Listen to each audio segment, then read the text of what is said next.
News plus టీవీకి స్వాగతం. నేను మీ విద్యాదాస్. లేదు లేదు ఒక పైసా తీసుకొచ్చి పెట్టుబడి పెట్టినటువంటి సందర్భం ఏదైనా ఉందా అంటే వెనక్కి వెళ్ళి చూసుకోండి, ఎక్కడ ఏమీ లేదు. ఎందుకు సింగపూర్ వెళ్తారో ఎందుకు సింగపూర్ వస్తారో చాలా మందికి అర్థం కాదు. బహుశా పాత లావాదేవీలు ఏమైనా సెటిల్ చేసుకోవడానికి వెళ్ళారా? అయ్యా నారా లోకేష్ గారు, లేకపోతే ఆయన ఈశ్వరన్ అని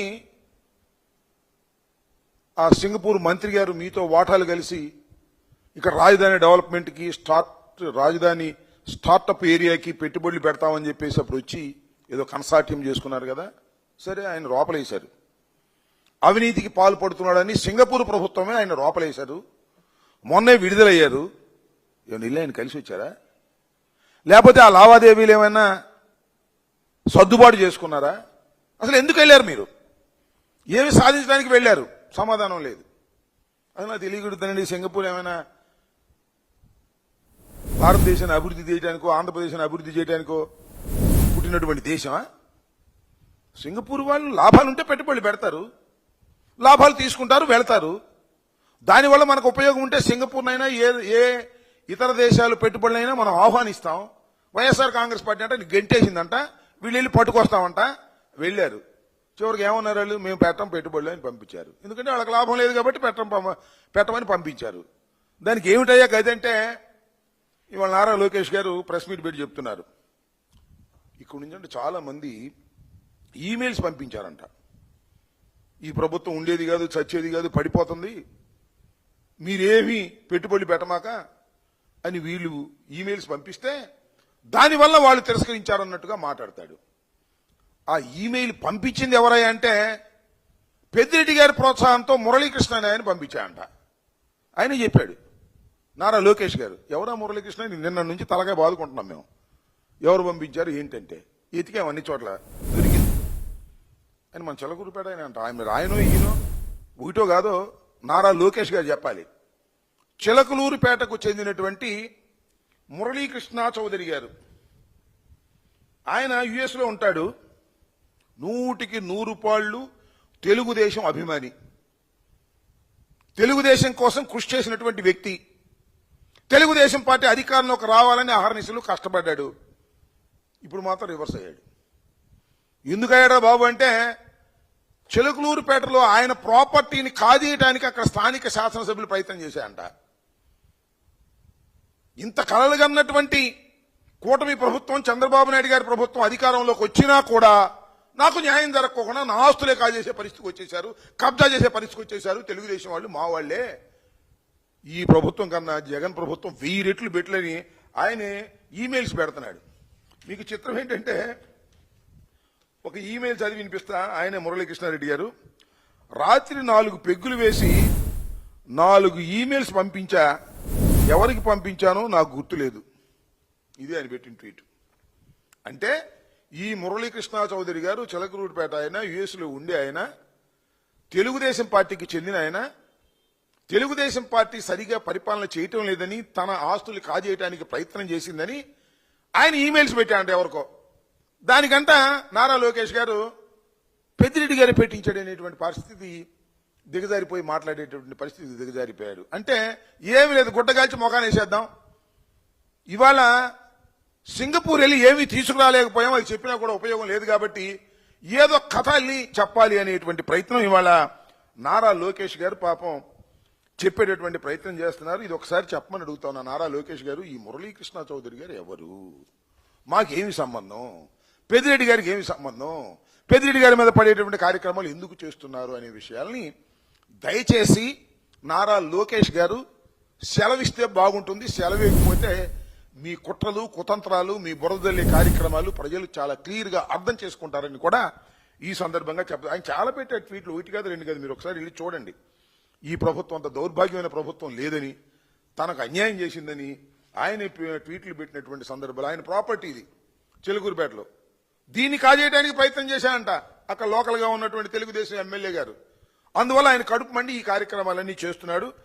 ఇష్టం వచ్చినట్టుగా ఆయన విమర్శ చేస్తున్నాడు తెలుగుదేశం పార్టీని. ఆయన తీసుకొచ్చి మాకంటగట్టి ఇదేదో పెద్దిరెడ్డి గారు చేశారనేటువంటి కార్యక్రమాలు చేస్తున్నాడు. అంతేకాదు, పెద్దిరెడ్డి గారి మీద చాలా కక్షపెట్టినట్టున్నారు. నిన్న కూడా చెప్పారు కదా, పెద్దిరెడ్డి గారు కాలేజీలో చదువుకునేటప్పుడంట ఘర్షణ అయితే చంద్రబాబు నాయుడు గారిని చెప్పుతో కొట్టాడంట. ఆయన ఎక్కడ చెప్పుతో కొట్టాడు, మేమే కొట్టామని కొంతమంది ముందుకు చెబుతున్నారు. మొన్న నిన్నే మళ్ళీ తవ్వుకునే కార్యక్రమం చేస్తున్నారు సినిమాలో చెప్పినట్టుగా. ఆయన మీద ఇవాళ ఇష్టం వచ్చినట్టుగా మాట్లాడేటువంటి కార్యక్రమం చేస్తున్నారు. ఈ ఆదాన్ డిస్టిలరీస్ నుంచి పెద్దిరెడ్డి గారికి 5 కోట్ల రూపాయలు జమ అయిందట, పెద్దిరెడ్డి గారి కంపెనీకి, పిఎల్ఆర్ కంపెనీకి. ఇది పచ్చి అబద్ధం. ఇది ఎవరు చెబుతున్నారు? నారా లోకేష్ గారు చెబుతున్నాడు నేను ప్రెస్ మీట్లో.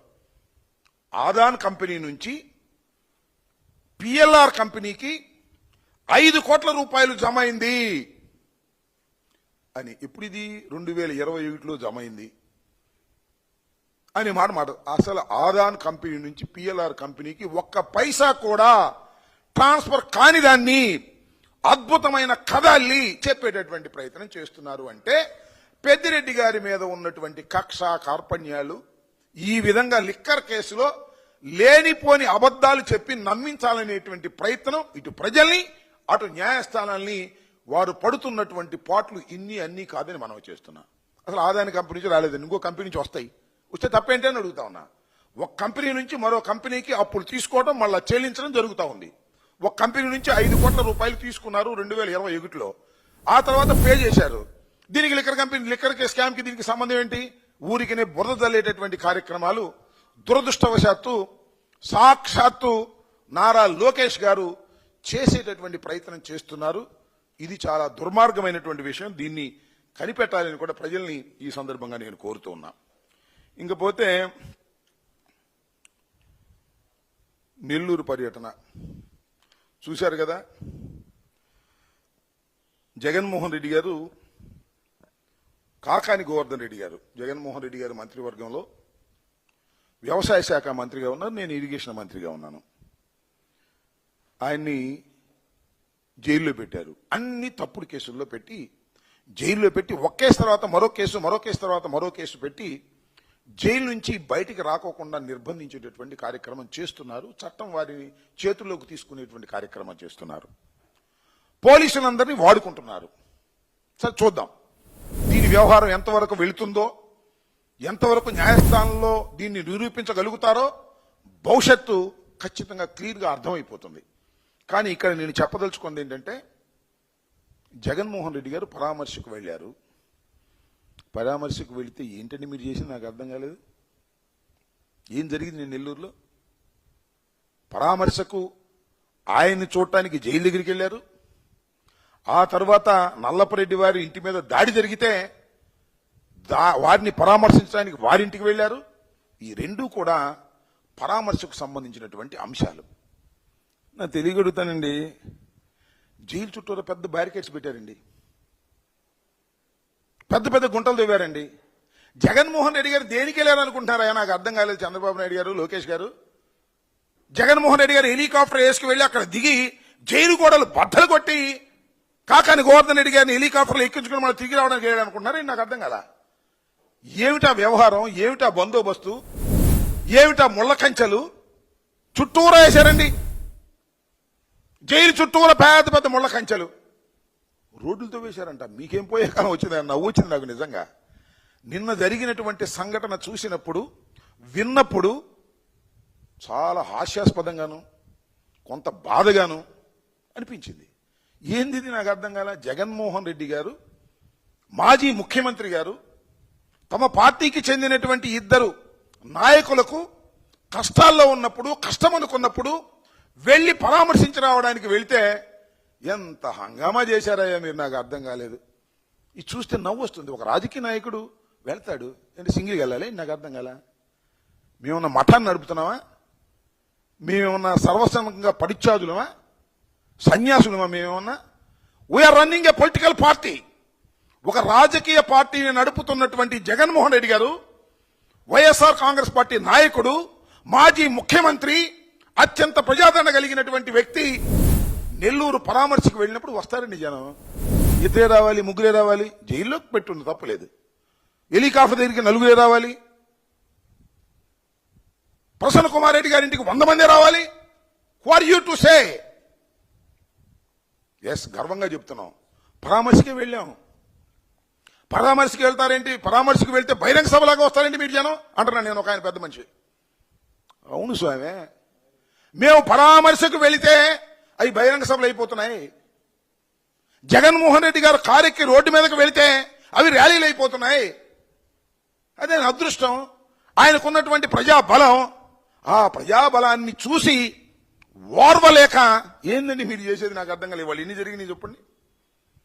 తెనాలి, రెంటపాళ్ళ, పొదిలి, రాప్తాడు, ఎక్కడికి వెళ్ళినా జనం తండోపతండాలుగా వస్తున్నారని ఏమైనా సరే నెల్లూరులో మాత్రం ఎవరు రాకుండా చేయాలి.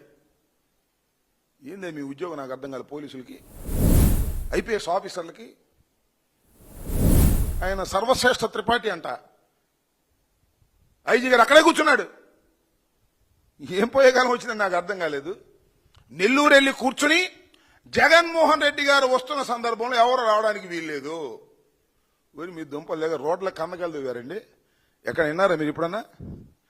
ఈ ప్రపంచంలో, ఈ దేశంలో, ఈ రాష్ట్రంలో ఎక్కడైనా సరే ఒక ప్రధాన ప్రతిపక్ష నాయకుడు, అది కూడా ఇవ్వలేదుగా మీరు. ఇప్పుడు ఇస్తున్నారు స్టేటస్. మేము అడిగాం, మేము 11 గెలిచామండి, ఎవరు లేరు, మాకు ప్రధాన ప్రతిపక్ష హోదా ఇవ్వండి అంటే మీకు ప్రధాన ప్రతిపక్ష హోదా ఇవ్వమన్నారు. మరి నిన్నేం చేశారే? ముఖ్యమంత్రికి పెట్టాల్సిన కనుక ఎక్కువ పెట్టారే. యోగా డేకి ప్రధానమంత్రి గారు వచ్చాడు, అప్పుడు కూడా 2000 మందిని పెట్టలేదంట, కానిస్టేబుల్స్ ని, ఆఫీసర్ని. కానీ జగన్మోహన్ రెడ్డి గారు after all Pulivendula MLA, after all 11 మంది శాసనసభ్యులు ఉన్నవాడు, ప్రధాన ప్రతిపక్ష హోదా పొందలేని వాడు, ఆయన వెళ్తుంటే ఎందుకు మీకు అంతా వణుకు? ఎందుకు 2000 మందిని పెట్టారు? ఎందుకు కందకాలు తవ్వారు? ఎందుకు బారికేట్లు పెట్టారు? ఎందుకు ముళ్ళ కంచెలు వేశారు? చూశారుగా మీరు ముళ్ళ కంచెలు, పెద్ద పెద్ద ముళ్ళ కంచెలు టీవీలో చూపించారుగా. లాఠీ చార్జీలు చేశారు. ఇన్ని చేసిన ఏమండి పోలీసు వారు అడుగుతా ఉన్నా, ఆపారా? ఆపగలరా? జగన్మోహన్ రెడ్డి గారు వస్తుంటే పిలిచిన పిలవకపోయినా జనం వస్తారు, ఆయన కలుసుకుంటారు. మీరు ఆపలేరు అని ఇప్పటికైనా తెలుసుకున్నారా? తెలుసుకోగలరా అని నేను అడుగుతా ఉన్నా. నేను ఇంకోటి కూడా చెప్తాను ఈ సందర్భంగా. జగన్మోహన్ రెడ్డి గారు ప్రజల్లోకి వెళ్ళడం ఇది మొదలు కాదు, చివరు కాదు. మళ్ళీ వెళ్తాడుగా, రాజమండ్రి వెళ్తాడు, మరొక చోటకి వెళ్తాడు, మరొక చోటకి పరామర్శకి వెళ్తాడుగా మళ్ళా ఖాయంగా. నేను చెప్తున్నా డీజీపీ హరీష్ కుమార్ గుప్తా గారికి, నేను చెప్తున్నా ఐజీ సర్వశ్రేష్ఠ త్రిపాఠి గారికి, నేను చెప్తున్నా చంద్రబాబు నాయుడు గారికి, నేను చెప్తున్నా చిట్టినాయుడు లోకేష్కి, ఏమండి ఈసారి ఏదైనా ఊరు వెళ్ళినప్పుడు ఆ ఊరు చుట్టూరా కందకుందామండి, చుట్టూరా పెద్ద కందకుందో వేసేయండి. ఆ ఊర్లో ఉన్న వాళ్ళందరినీ కూడా బయటికి రావద్దని తాళాలు వేసేయండి. జగన్మోహన్ రెడ్డి గారు హెలికాప్టర్లో దిగుతాడు, 1000 మంది రాకపోతే నన్నప్పుడు అడగండి. మీరు ఎన్ని చేసినా జగన్మోహన్ రెడ్డి గారు ఎక్కడికి వెళితే అక్కడికి తండోపతండాలుగా జనం వస్తారు. మీరు వదిలేస్తే 20,000 మంది వస్తారు. మీరు కట్టడి చేస్తే 30,000 మంది వస్తారు. రాసుకోండి. ఇది జగన్మోహన్ రెడ్డి గారి లక్షణం. జగన్మోహన్ రెడ్డి గారికి ఉన్నటువంటి ప్రజాదరణ. సిగ్గు ఎగ్గు లేకోకుండా ఏందే మీరు? జగన్మోహన్ రెడ్డి గారికి జనం రాకోకుండా ఉండటం కోసం మీరు పడుతున్న పాటు చూస్తుంటే నవ్వు వస్తుందయ్యా. ప్రజాస్వామ్యంలో ఒక ప్రధాన ప్రతిపక్ష నాయకుడు కాకపోయినప్పటికీ, మీరు ఇవ్వకపోయినప్పటికీ, ఆయన వెళుతుంటే వస్తున్న ప్రజాదరణ చూసి ఓర్వలేక ఎన్నిసార్లు మాట్లాడారా నాకు అర్థం కాదు. నిన్న మొన్న సింగపూర్లో ఉన్నప్పుడు దగ్గర నుంచి చంద్రబాబు నాయుడు గారు డీజీపీతో ఎన్నిసార్లు మాట్లాడాడు, లోకేష్ సర్వశ్రేష్ఠ త్రిపాఠి గారితో ఎన్నిసార్లు మాట్లాడారు. ఈ పని పడలేదు మీకు? ఇక జగన్మోహన్ రెడ్డి గారు మీటింగులు సక్సెస్ కాకుండా ఉండటం కోసం మీ దగ్గర ఉన్నటువంటి పోలీసు యంత్రాంగాన్ని మొత్తం ఉపయోగిస్తారా? సిగ్గుందా అని అడుగుతా ఉన్నా. సిగ్గు లేనటువంటి పనులు చేస్తా ఉన్నారు. నాకు ఇవన్నీ చెబుతుంటే ఒక కథ గుర్తొస్తుంది. ఒక కథ చెప్పాలి ఇప్పుడు. శని మీకు తెలుసుగా, శనీశ్వరుడు పెట్టాడంటే ఏలినాటి శని అంటారు. శనీశ్వరుడు ఎవరైనా పడతాడంట. దానికి ఎవ్వరూ అతీతులు కాదు. దానికి ఒక కథ ఉంది. అదేంటంటే శివుడు, మహాశివుడిని కూడా శని పట్టాడంట. మహాశివుడు కదా, అందుకని శనీశ్వరుడు వెళ్ళి ముందుగా చెప్పాడంట, మహాశివ, నీకు రేపు 7 గడియలు నిన్ను నేను పట్టబోతున్నాను అని. నన్ను పడతావా? ముల్లోకాలకే అధిపతినైనటువంటి ఈశ్వరుని నన్నేను ఎలా పడతావు చూస్తా అని అన్నా అంట. అని 7 సముద్రాలు దాటి వెళ్ళిపోయాడట. ఒక కాకులు దూరని కారడివి, చీమల దూరని చిట్టడివి, అక్కడ పెద్ద మర్రి చెట్టు ఉందంట. ఆ మర్రి చెట్టు త్వరలో దాక్కున్నా అంట. ఎవరు? శివుడు. ఆ 7 గడియలు దానిలో దాక్కున్నా అంట. దాక్కున్న తర్వాత బయటకు వచ్చాయంట. అప్పుడు శివుని అప్పుడు శనీశ్వరుని పిలిచాయంట. ఏ శనీశ్వరా, 7 గంటలు నేను ఎక్కడ దాక్కున్నానో తెలుసా? నన్ను పట్టుకున్నావా అన్నా అంట. నేను పట్టుకోవసరం లేదు, ముల్లోకాలు ఏలేటటువంటి వ్యక్తివి నువ్వు, చక్కగా అక్కడ ఉండవలసినటువంటి వ్యక్తివి. ఇన్ని 7 సముద్రాలు దాటి కాకులు దూరని కారడివి, చీమల దూరని చిట్టడివిలో ఒక మర్రి తొర్రలో దాక్కున్నావంటే అంతకన్నా శనియం కావాలయ్యా అన్నా అంట. అట్లాగే 164 సీట్లు తెచ్చుకుని ఈ ప్రభుత్వాన్ని సక్రమంగా పరిపాలించవలసిన మీరు చివరికి జగన్మోహన్ రెడ్డిని కట్టడి చేసే స్థాయికి ఎందుకు దిగజారిపోయారయ్యా?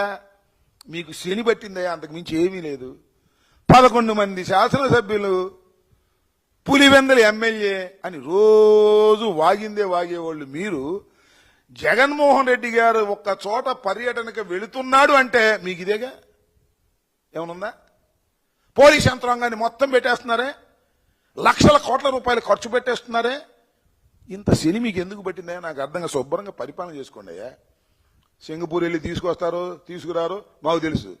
ఇచ్చిన హామీలను నెరవేర్చేటటువంటి ప్రక్రియలో కూడా వెనుకబడిపోయి జగన్మోహన్ రెడ్డి గారిని కట్టడి చేయటం మాత్రమే ఈ కూటమి ప్రభుత్వం పని, బాబు కొడుకుల పని.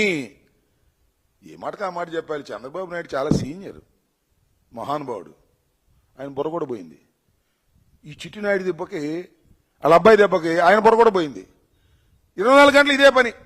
జగన్మోహన్ రెడ్డి గారు ఎక్కడికి వెళ్తే అక్కడ జనం రాకుండా కాపలా కాద్దామని పోలీసుల్ని. ఏంది మీ కర్మ? ఇలాంటి శని బట్టి మీరు ఏడుస్తున్నారు తప్ప జగన్మోహన్ రెడ్డి గారిని ఆపటం ఎవడి వల్ల కాదు. సరిగదా? ఈ 5 సంఘటనలో కూడా జగన్మోహన్ రెడ్డి గారు అద్భుతమైనటువంటి నాయకుడు, జగన్మోహన్ రెడ్డి గారు ప్రజాభిమానం కలిగినటువంటి నాయకుడు అని మీరు నిరూపించి బ్రహ్మాండమైన పని చేశారయ్యా. నాకు దానిలో ఏ విధమైన సందేహం లేదు. మేదో దిగులుగా ఉన్న 11 వచ్చిందని కాదు. జగన్మోహన్ రెడ్డి గారు ఎక్కడికి వెళితే అక్కడ అత్యధికమైన జనం వస్తున్నారనేటువంటి మాట ఇవాళ కలిగే విధంగా చేశారు. దానిలో మీ పోలీసు పాత్ర కూడా చాలా గణనీయంగా ఉందని ఈ సందర్భంగా మనం చేస్తున్నా. మీరు ఒకటే గుర్తుపెట్టుకోండి, ఎవరినైనా తొక్కాలి అనుకుంటే అంతకన్నా వేగంగా పెరుగుతారు అని చెప్పడానికి చరిత్రలో మీ ఈ సంఘటన గుర్తుపెట్టుకోమని కూడా ఈ సందర్భంగా నేను మనవి చేస్తున్నా. ఇలాంటి దుర్మార్గమైనటువంటి కార్యక్రమాలు మీరు చేసి జగన్మోహన్ రెడ్డి గారి యొక్క ప్రజాదరణని మీరు చూపించేటటువంటి కార్యక్రమం చేస్తున్నారు. దాని సంగతి తర్వాత మీకే అర్థమవుతుందని కూడా ఈ సందర్భంగా మనవి చేస్తున్నాం. దాంతోపాటు హోంమంత్రి గారు, సరే ఆమె లా అండ్ ఆర్డర్ చూసుకోవాలి, ఆమె లా అండ్ ఆర్డర్ చూసుకోవడమే లేదు. జగన్మోహన్ రెడ్డి గారిని కట్టడి చేసే కార్యక్రమంలో కూడా ఆమె పాత్ర ఏమి కనపట్లే నాకు. అంతా మన లోకేష్ చిట్టినాయుడు గారిదే, అలాగే మన చంద్రబాబు నాయుడు గారి, వీళ్ళే కాపలా కాసుకుంటున్నారు. ఈ మాత్రం మైక్ ముందుకు వచ్చి జగన్మోహన్ రెడ్డి గారి కుటుంబానికి సంబంధించిన అంశాల గురించి మాత్రం చిలవల పలువురుగా మాట్లాడే కార్యక్రమం చేస్తుంది. అసలు హోంమంత్రి అవసరమైతే హోంమంత్రి సరిగ్గా పనిచేయటం లేదు, అవసరమైతే హోంశాఖ నేను తీసుకుంటా అన్నాడు ఆ మధ్యన డిప్యూటీ సీఎం గారు. గుర్తుందిగా మీకు? ఆమెకు భయం పట్టుకున్నట్టుంది.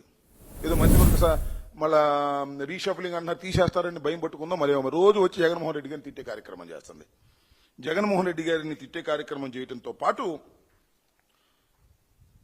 వాళ్ళ కుటుంబ సమస్యల గురించి మాట్లాడుతూ ఉంది. తల్లి చెల్లి, ఈ వాటాలు తగాదాలు, ఎన్సీఎల్టీకి వెళ్ళినటువంటి సందర్భం గురించి మాట్లాడుతూ ఉంది. మాట్లాడమ్మా, పర్లేదు మాట్లాడు. నీ గురించి మాట్లాడలేము. నీ కుటుంబ సమస్యలు ఎవరికి తెలియదు? నీ కుటుంబ సమస్యల గురించి మాట్లాడటం మొదలెడితే ఎక్కడి దాకా వెళ్తుంది వ్యవహారం? నువ్వు కోర్టుకు వెళ్ళలేదా? చెక్ బౌన్స్ కేసుల్లో నీ పుట్టుపూర్వతలు మాకు తెలియదా? కొంత లిమిట్ ఉండాలి దేనికైనా. ఆ లిమిట్ దాటి మాట్లాడేటటువంటి పరిస్థితికి హోంశాఖ మంత్రి గారు వస్తున్నారు. ఇది సరైనటువంటి విధానం కాదని ఈ సందర్భంగా నేను హెచ్చరించదలుచుకున్నాను. ఎస్, కొన్ని ఇబ్బందులు ఉన్నాయి, కుటుంబంలో ఉన్నాయి కాబట్టే గత్యంతరం లేని పరిస్థితిలో చట్ట ప్రకారంగా తాను షేర్స్ వారికి బదిలీ చేయలేదని చెప్పి న్యాయస్థానానికి వెళ్ళారు జగన్మోహన్ రెడ్డి గారు. న్యాయస్థానం అదే చెప్పింది కదా, ఆయన బదిలీ చేయలేదు కాబట్టి ఆయనకే ఉన్నాయని తీర్పు ఇచ్చిన తర్వాత కూడా మీరు పిచ్చి పిచ్చికి మాట్లాడతారేంటి? అంటే ఏదో ఒక విధంగా వారి కుటుంబంలో ఉన్న సమస్యల్ని ఎన్కాష్ చేసుకోవాలనే తాపత్రయం తప్ప మీకు మరొక మార్గమే లేనటువంటి పరిస్థితుల్లో కనిపిస్తున్నారు. సక్రమైన పరిపాలన లేదు. జగన్మోహన్ రెడ్డి గారు 24 గంటల్లో కట్టడి చేసే కార్యక్రమాలు, అన్యాయమైన అక్రమైన కేసులు పెట్టి అందరినీ నొక్కేయాలనే కార్యక్రమాలు, ఈ కార్యక్రమాలు తప్ప చక్కని పరిపాలన చేయాలని, రాజధానిని నిర్మించాలని, పోలవరాన్ని నిర్మించాలనే జ్ఞానమే మీకు లేకపోగా కేసులు పెడుతున్నారండి. దాని దుంపదేగి ఎంతమందిని పెడతారో నాకు అర్థం కాలేదు. మీరు మా మంత్రివర్గంలో పనిచేసిన చాలా మంది మీద కేసులు పెట్టారు. కొంతమందికి యాంటిసిపేటరీ బెయిల్స్ వచ్చినాయి, కొంతమంది జైల్లో ఉన్నారు. ఏమైపోద్ది? జైల్లో ఉంటే జైల్లో ఉండిపోతారా? ఒక చెడు సాంప్రదాయాన్ని మీరు ఇవాళ ప్రవేశపెడుతున్నారు. రేపేమైంది? మా గవర్నమెంట్ వచ్చిన తర్వాత మా జనం అంతా ఏం చేస్తారు? వాళ్ళు కూడా లోపలేయండి అంటారు, వాళ్ళు తప్పు చేయలేదా అంటారు. చివరికి ఐపీఎస్ అధికారులు, నిన్న కూడా ఒక ఆయనకి ఐపీఎస్ అధికారికి బెయిల్, యాంటిసిపేటరీ బెయిల్ క్యాన్సిల్ అయిందంటే దీని అర్థం ఏంటి?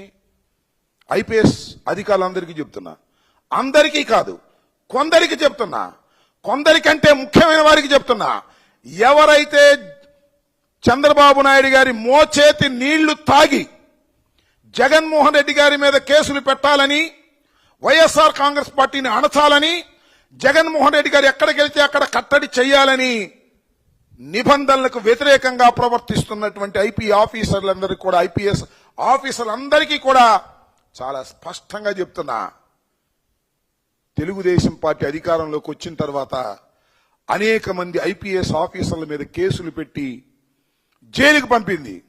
అంటే మీ మీద కేసులు పెట్టడం, జైలుకు పంపటం అనేది చాలా చిన్న విషయమని, అది అతీతులు కారనే విషయాన్ని మీరు గుర్తుపెట్టుకోండి.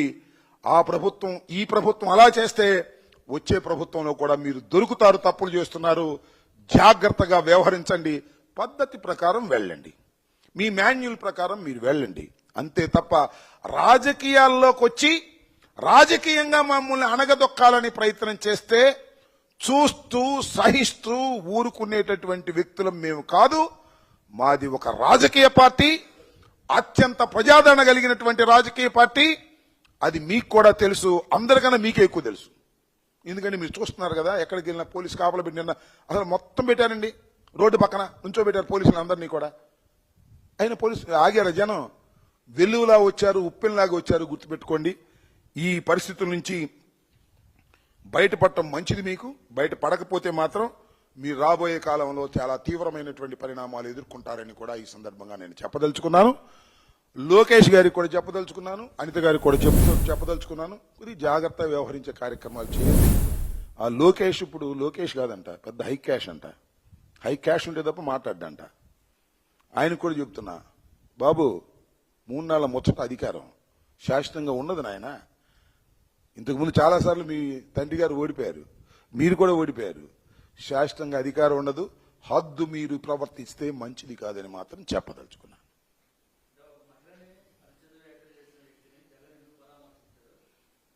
ఏంటండి?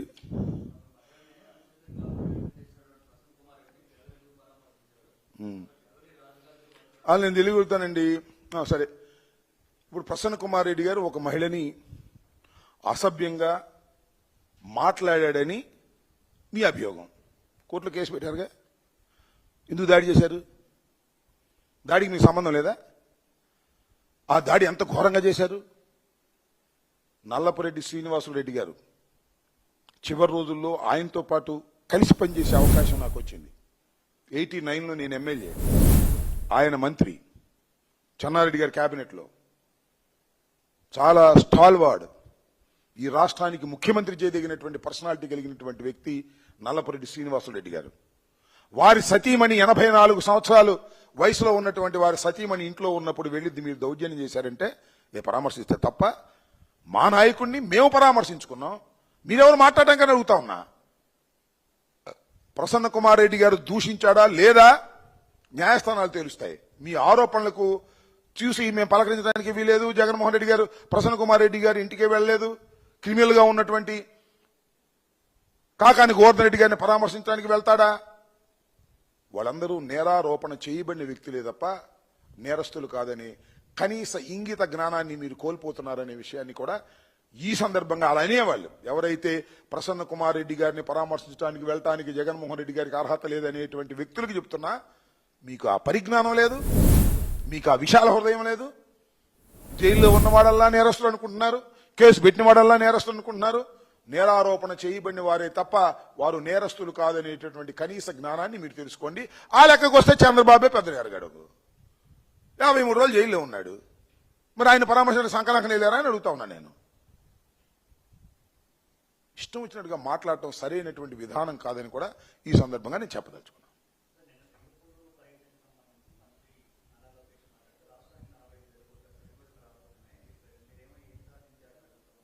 మొన్న వెళ్ళి తీసుకొచ్చాడుగా, అక్కడెక్కడికి వెళ్ళాడు, దావోస్ వెళ్ళి వచ్చాడుగా. రాబోతున్నాయా ఇవన్నీ? ఈ పిట్టకథలు చాలా విన్నాం, ఈ చిట్టినాయుడు గారి పిట్టకథలు చాలా విన్నాం. అసలు వెళ్ళింది దేనికి? స్టార్టప్ ఏరియా డెవలప్మెంట్కి. దాని సంగతి ఏంటి? చీప్ అన్నారు లేదా? అన్నారు లేదా? నేను చెబుతుంది కాదుగా, అఫీషియల్ న్యూసేగా.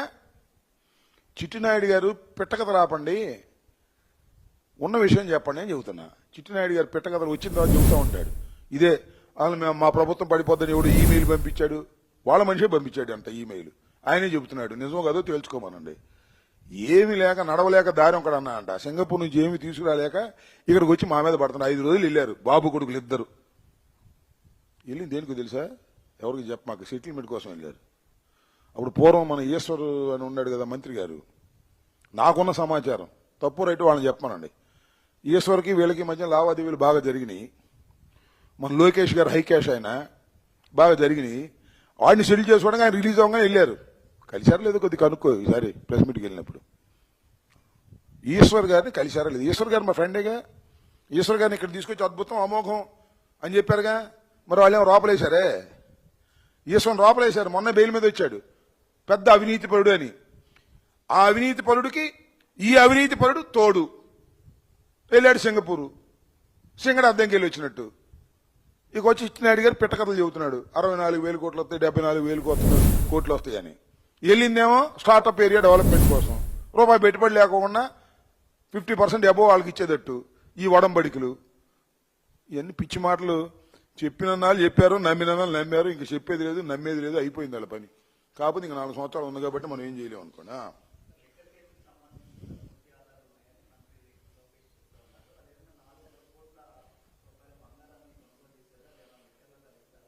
అవునండి, ఒక డిస్టరీ కంపెనీ దాన్ని కొనుక్కుందనుకో, దానికి దీనికి ఏం సంబంధం? డిస్టరీ కంపెనీ 4 కోట్లు పెట్టి కొనుక్కుంది, పెట్టుబడి పెట్టుకుందనుకో, దానికి దీనికి ఏం సంబంధం ఉంటుంది? అక్కడ ముడి పెడుతున్నారు. ఆధారాలు ఉన్నాయి. ఎంతమంది మీద ఆధారాలు ఉన్నాయి? అసలు మా పార్టీలో ఉన్న అందరి మీద ఆధారాలు ఉన్నాయి, అందరినీ లోపలేసేయాలి. ఏం నాకు అర్థం కాలే. న్యాయస్థానాలు తెలుస్తాయి. ఇదంతా కుక్కడప్ స్టోరీ. ఏదో ఒక విధంగా ఒక కథ అల్లి వైఎస్ఆర్ కాంగ్రెస్ పార్టీలో కీలక నేతలైన వాళ్ళందరినీ జైల్లో పెట్టి వేధించాలనే ప్రయత్నం చేస్తున్నారు. శభాష్, మీరు వేధించాలని మీరు అనుకుంటున్నారు, వేధిస్తున్నామని మీరు అనుకుంటున్నారు. మీ వేధింపులే మాకు శ్రీరామ రక్ష కాబోతున్నాయి.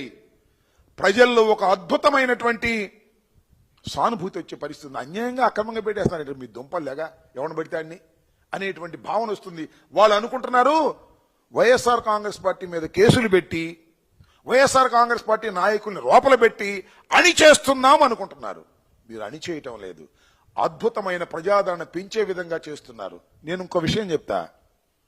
పిన్నెల రామకృష్ణారెడ్డి గారు ఇదే నెల్లూరు జైల్లో ఉన్నాడు, గుర్తుందిగా మీకు. జగన్మోహన్ రెడ్డి గారు ఇక్కడి నుంచి వెళ్ళాడుగా ఆయన పరామర్శించడానికి. నేను కూడా ఆయనతో పాటు హెలికాప్టర్లో. ఆ రోజు ఉన్న ప్రజాదరణ ఈ రోజు ఉన్న ప్రజాదరణ పోల్చగలలేకపోతున్నాం. ఆ రోజు నేను వెళ్ళాను స్వయంగా. నేను హెలికాప్టర్ ల్యాండింగ్ నుంచి సెంట్రల్ జైలుకి వెళ్ళాం. పిన్నెల రామకృష్ణారెడ్డి గారిని పలకరించాం. తిరిగి మళ్ళీ హెలికాప్టర్ దగ్గరికి వచ్చాం. మళ్ళా ఫ్లై అయ్యి ఇక్కడికి వచ్చాం. ఆ రోజుకి ఈ రోజుకి ఎంత తేడా వచ్చిందా? ఆ రోజు పెద్దగా అనుకున్న స్థాయిలో ఇవాళ ఉన్న స్థాయిలో జనం రాలా. అంటే మీ అర్థం ఏమిటి? మీరు ఎంత అణిచివేయాలనుకుంటే అంత అద్భుతంగా జనంలో జగన్మోహన్ రెడ్డి గారు పెరుగుతున్నాడనేటువంటి కనీసమైనటువంటి జ్ఞానం మీకు లేదు. మీకంటే చంద్రబాబు నాయుడు గారికి లేదు. ఒకవేళ ఉన్నా మన చిట్టినాయుడు పోగొడుతున్నాడు. సింపుల్. అర్థం చేసుకోండి. చేసుకోకపోతే మీ కర్మ. మాకేం అభ్యంతరం లేదు. జైల్లో పెడితే జైల్లో ఉంటాం, మళ్ళీ అధికారంలోకి వస్తాం. రాచబాట వేస్తున్నది మీరే. ఏమైనా నాకు అర్థం కాలే. 2000 మంది పోలీసులా?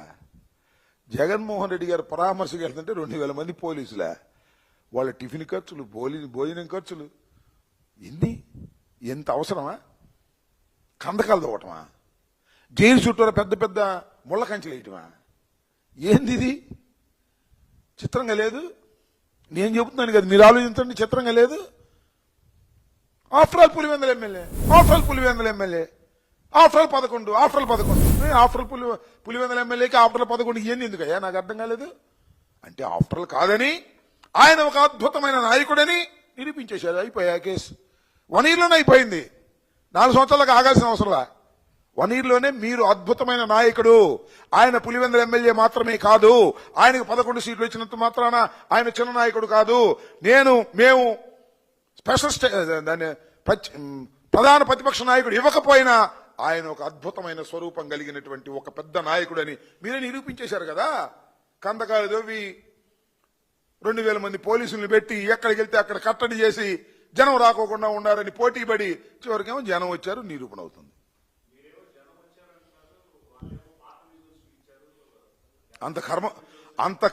అంత కర్మ మాకేమీ పట్టలేదు.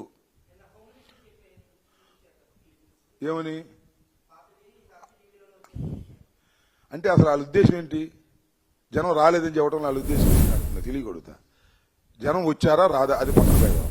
అంటే వాళ్ళ ఉద్దేశం ఏంటి? ఇంత కట్టడి చేసినా జనం రాలేదని చెప్పడం వాళ్ళ ఉద్దేశం? కందకాలు తోవినా? నేను ఒక్క విషయం చాలా స్పష్టంగా చెప్తున్నా.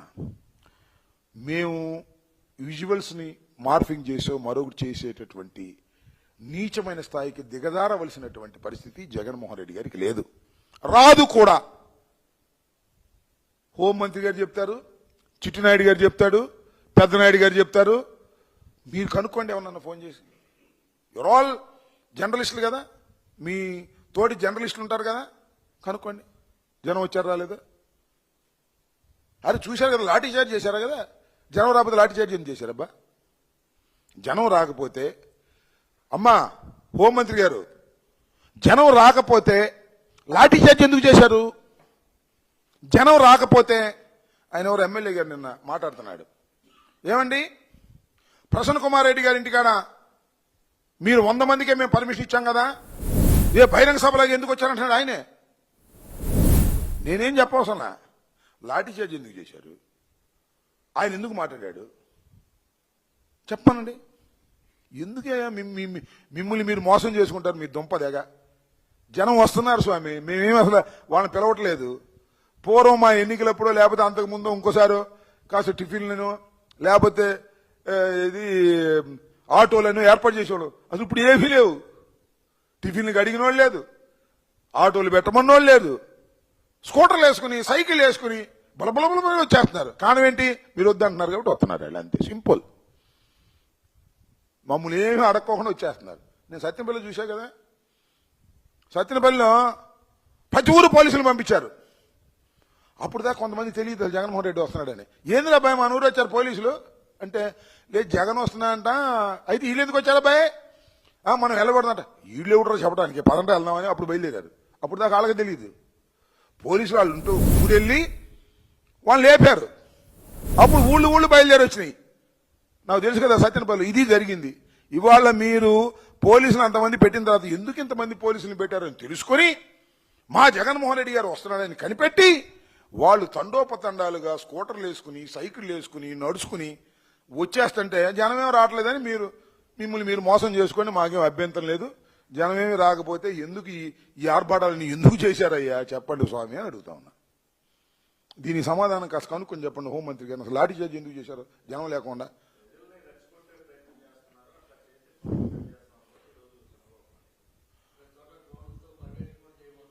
చేసుకోమని ఎవడో మొన్న కూడా డ్రోన్స్ చేసుకున్నారుగా. చంద్రబాబు గారు మా తోకలు కట్ చేయటం కాదు, మా తోకలు జనమే కట్ చేశారు. ఇప్పుడు ఆయన తోక ఉంది, ఆయన తోక కట్ చేసుకోవడం చూసుకోమను. ఆయన తోక కూడా కట్ అయిపోద్ది, ఇప్పటికే సగం కట్ అయిపోయింది. మా తోకలు కట్ చేయడం కాదు, మీ తోకలు జాగ్రత్తగా చూసుకోమని చెప్తున్నా. చంద్రబాబు నాయుడు గారి తోక చిట్టినాయుడు కట్ చేస్తున్నాడు, చిట్టినాయుడు తోక ఇంకోళ్ళు కట్ చేస్తున్నారు. ఎవరో అవసరంలా తోకలు కట్ చేయటం ఎందుకు? ఇంతమంది కావాలి తోకలు కట్ చేయడానికి. 2000 మంది పోలీసులు, సర్వశేష త్రిపాఠి గారు అక్కడే వెళ్ళి తిష్ట వేశాయంట ఐజీ గారు. ఎప్పటికప్పుడు మరి డిఐజీ గారు మాట్లాడుతూ ఉన్నారంట. డీజీపీ గారు, ఆయన పేరేంటి, గుప్తా గారు, ఇదే పని వాళ్ళకి. దొంగతనాల గురించి మాట్లాడే పని లేదు, రౌడీజం గురించి మాట్లాడే పని లేదు. జగన్మోహన్ రెడ్డి గారు వెళ్తే జనం రాకుండా చేసుకునే బాధ్యత తీసుకున్నారు వీళ్ళు. సిగ్గుండాలంటున్నా నేను అనేది. వస్తారండి జగన్మోహన్ రెడ్డి గారు వెళ్తే జనం వస్తారు, తప్పేంటి? జనం రాకూడదా?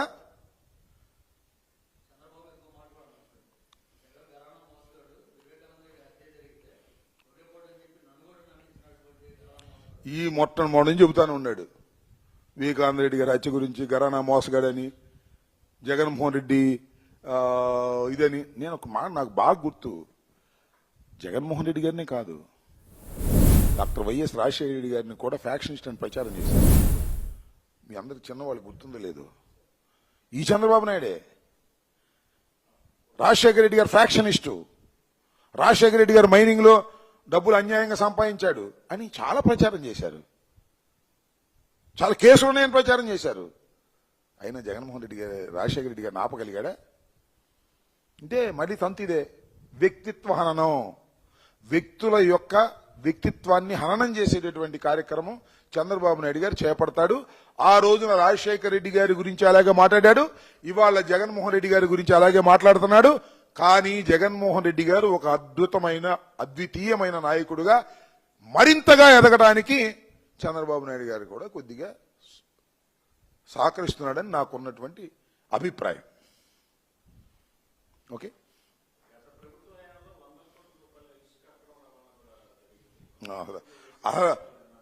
అది కాదు ఇసుక అక్రమ రవాణా జరిగింది, గనుల అక్రమంగా రవాణా జరిగింది, ఏంటి లిక్కర్ అక్రమంగా రవాణా జరిగింది. ఇవన్నీ కేసులు పెట్టడం కోసం ఆడుతున్నటువంటి అద్భుతమైన నవలా రచన. చిట్నాయుడు గారు రాస్తున్నాడు, పెద్దనాయుడు గారు అమలు చేస్తున్నాడు, పోలీసులు దానికి దాసోహం అంటున్నారు. నేను ఇక్కడ ఛాలెంజ్ చేసి చెప్తున్నా, తెలుగుదేశం పార్టీ అధికారంలోకి వచ్చిన తర్వాత నోటిట్ మా మీద పెట్టినటువంటి కేసులు ఒక్కటి నిలబడితే అడగండి, నన్ను ఒక్కటి న్యాయస్థానాల్లో నిలబడితే అడగండి. ఒక్కటి కూడా న్యాయస్థానాల్లో నిలబడేటటువంటి ఆధారాలు లేనటువంటి కేసులను పెట్టి వైఎస్ఆర్ కాంగ్రెస్ పార్టీ నాయకుల్ని వేధించి వైఎస్ఆర్ కాంగ్రెస్ పార్టీని అణచాలనేటువంటి ఒక కుట్రపూరితమైనటువంటి పద్ధతుల్లో చంద్రబాబు నాయుడు గారి ప్రభుత్వం పనిచేస్తుంది. ఏ ఒక్క కేసు కూడా నిలబడే కేసు కాదు, ఏ ఒక్క కేసు కూడా కోర్టు దగ్గర నిలబడదు అనేది ఇవాళ నేను చెప్తున్నాను, రాసుకోండి. మళ్ళా నన్ను అడగండి, ఇంకో 10 సంవత్సరాలు బతికుంటాను నాకు నమ్మకం ఉంది. 10 సంవత్సరాల లోపు ఎప్పుడైనా అడగండి, నేను సమాధానం